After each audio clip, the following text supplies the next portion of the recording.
నా క్వశ్చన్ కూడా గత 5 రోజులుగా ఎమ్మెల్సీ అంటే బయట వ్యవహారాలు, ఇంటి వ్యవహారాలు, బయట వ్యవహారాలు, రాజకీయ వ్యవహారాలు చక్కదిద్దాల్సినటువంటి వ్యక్తి, చాలా బిజీగా ఉండాల్సినటువంటి వ్యక్తి 5 రోజులుగా ఇంటికే పరిమితమయ్యారు అంటే ఇంకా ఏంటి? ఎన్ని రోజులు ఈ పరిస్థితి? ఇంకా ఎప్పుడు బయటకు వెళ్తారు? ఎప్పుడు ప్రజా జీవితంలో జాయిన్ అయ్యేటువంటి పరిస్థితి ఎప్పుడు ఉంటుంది అంటారు? దీనికి నేను చెప్పే సమాధానం ఒకటే. చాలామంది రాజకీయం చేస్తున్నారు, మీ ఇంటి సమస్యను అంటున్నారు.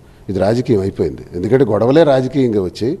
ఇప్పుడు రాజకీయం అయింది. ఎందుకంటే ఇప్పుడు నేను ఎమ్మెల్సీ, తను వైఫ్, నేను కంప్లైంట్ ఇచ్చాను 9వ తారీఖున. ఈ రోజు వరకు పోలీస్ చర్యలు లేవు. ఆమెకి మద్దతుగా పోలీసులు ఉన్నారు, సపోర్ట్గా బోత్ సైడ్ కేసెస్ నమోదు. బోత్ సైడ్ నాకెవరు మద్దతుగా లేరు. డోర్ కొడుతుంటే చూస్తున్నారు, ఆ తలుపులు కొడుతుంటే చూస్తున్నారు.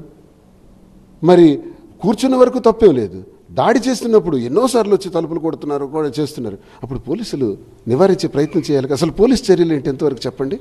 ఇంతవరకు పోలీస్ చర్యలు ఏంటని నేను ప్రభుత్వాన్ని అడుగుతున్నాను. అచ్చెన్నాయుడు ఇన్వాల్వ్మెంట్తో ఆమె అక్కడే ఉంటుంది, మీరు ఆమెకు మద్దతు ఇవ్వండి, ఏం జరుగుతుందో చూద్దామని ఇచ్చిన ఆదేశాల మేరకు దువ్వాడ శ్రీనివాస్ అనేవాడిని వాడుకోవడానికి అచ్చెన్నాయుడికి ఒక అవకాశంగా దొరికింది. నా కుటుంబమే ఆ కుటుంబం ద్వారా వాడుకున్నాడు. ఇంకోటి ఏంటంటే, నేను ఎన్నికల్లో మన పోటీ చేసేటప్పుడు దువ్వాడవాడిని నాకు వ్యతిరేకంగా అచ్చెన్నాయుడికి మద్దతు చేశారు. మీరు ఆ ఊరిలో ఏ ఒక్కరిని అడిగినా తెలుగుదేశానికి అలా ఏమన్నారో లేదో వాళ్ళే చెప్తారు.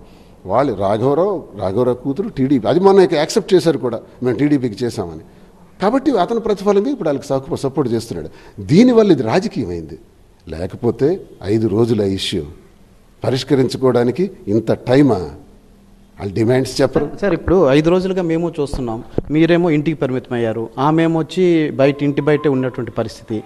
మీ ఆరోపణలు మీరు చేస్తున్నారు, ఆమె ఆరోపణలు ఆమె చేస్తున్నారు. ప్రాపర్టీస్కి సంబంధించి కూడా మేమేమో ఆవిడకి ఇవ్వాల్సింది అంతా ఇచ్చేసామని అంటున్నారు, ఆమెమో మాకు ఇవ్వాల్సింది ఏది ఇవ్వలేదు, ఇల్లు కూడా నాదేననేసి అంటున్నారు. కేవలం ఆరోపణలు, ప్రత్యారోపణలు, వాగ్వాదాలు ఇవే జరుగుతున్నటువంటి పరిస్థితి తప్పితే సమస్య పరిష్కారానికి ఏం చర్యలు తీసుకుంటున్నారు? ఈ ఆరోపణల బదులు ఫేస్ టు ఫేస్ ఏమైనా మాట్లాడే ప్రయత్నం చేస్తున్నారు, లేదంటే ఫ్యామిలీ గొడవలు అన్నప్పుడు కుటుంబ పెద్దల దగ్గర చాలా వరకు పరిష్కారం అయ్యేటువంటి అవకాశం ఉంటుంది. మీకు మంచి ఫ్యామిలీ ఉంది, వాళ్ళకి ఒక ఫ్యామిలీ ఉంది, ఇరు పెద్దలు కూర్చోవడం కానీ లేదా మధ్యవర్తిత్వం వహించడం కానీ ఇటువంటివి కూడా జరుగుతాయి. అంటే చట్టము, పోలీసుల కంటే కూడా ఫ్యామిలీ వ్యవహారాలు ఎక్కువగా పెద్దలు, ఈ కుటుంబ పెద్దలే కలుగు చేసుకొని సర్దుబాటు చేసే పరిస్థితి, చర్చించుకొని ఒక సహృద్భావ వాతావరణం చర్చించుకునే పరిస్థితి ఉంటే చాలా వరకు పరిష్కారం అయ్యే అవకాశం ఉంటుంది. కానీ ఈ విధంగా ఎన్నాళ్ళు మీరు ఇంట్లో ఉండడం, ఆవిడేమో ఇంటి బయట ఉండడం, ఈ ఆందోళనలు, ధర్నాలు, వాగ్వాదాలు ఇవి ఎంతవరకు? ప్రత్యారోపణలు, ఆరోపణలు ఇవి పెరుగుతున్నాయి కానీ తరగని పరిస్థితి.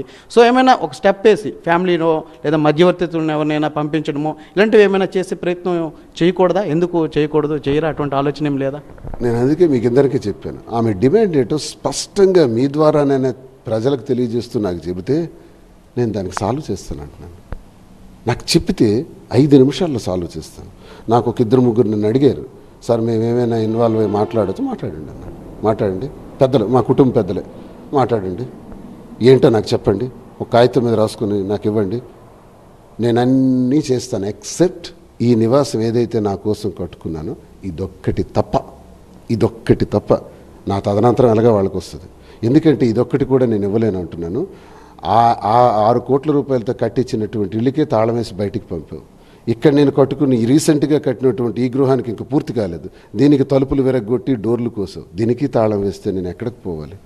ఇంకా నా బ్రతుకు ఎవరు చూస్తారు? దౌర్భాగ్యమైన పరిస్థితుల్లో ఉన్నాను. ఈ నివాసం కూడా కోల్పోతే నిజంగా నేను ఇంకా చావే నాకు శరణ్యం. ఇంత ధైర్యమైనటువంటి దువ్వాడ శ్రీనివాసకు కూడా ఆ పరిస్థితి కూడా ఏర్పడుతుంది. ఏ చెట్టు కింద ఉండాలి? చెట్లు కింద పెట్టి మాట్లాడి, కారులో పడుకొని, అలాగే పలాసాలో మా అమ్మ దగ్గర కొన 1 సంవత్సరం ఉండి, లాడ్జుల్లో ఉండి గడిపాను. ఎన్నాళ్ళు మళ్ళీ అటువంటి జీవితం గడపాలి? నాకు ఒక కేర్ ఆఫ్ అడ్రస్ ఉంది. ఆ కేర్ ఆఫ్ అడ్రస్ని నేను ఎలా కోల్పోవాలి?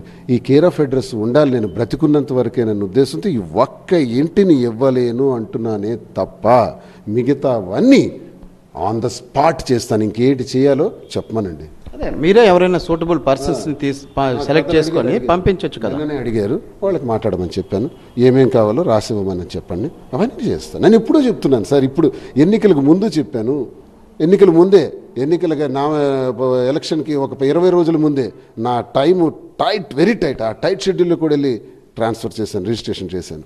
అలాగే ఈ బిల్డింగ్ అన్నది చిన్నపాటి లోన్ ఉంది, అది క్లియర్ చేసేయాలి. అది కూడా ఓ 15 లక్షలు తక్కువ ఉంది, అది క్లియర్ చేసి ఆ బిల్డింగ్ కూడా ట్రాన్స్ఫర్ చేస్తాను. ఇంకేంటి చేయాలి చెప్పండి? ఇదొక్కటే నేను చేయలేను అంటున్నాను. నేను మీకు చెప్పిన అదే, తనకు చెప్పిన అదే, మధ్యవర్తులకు చెప్పిన అదే.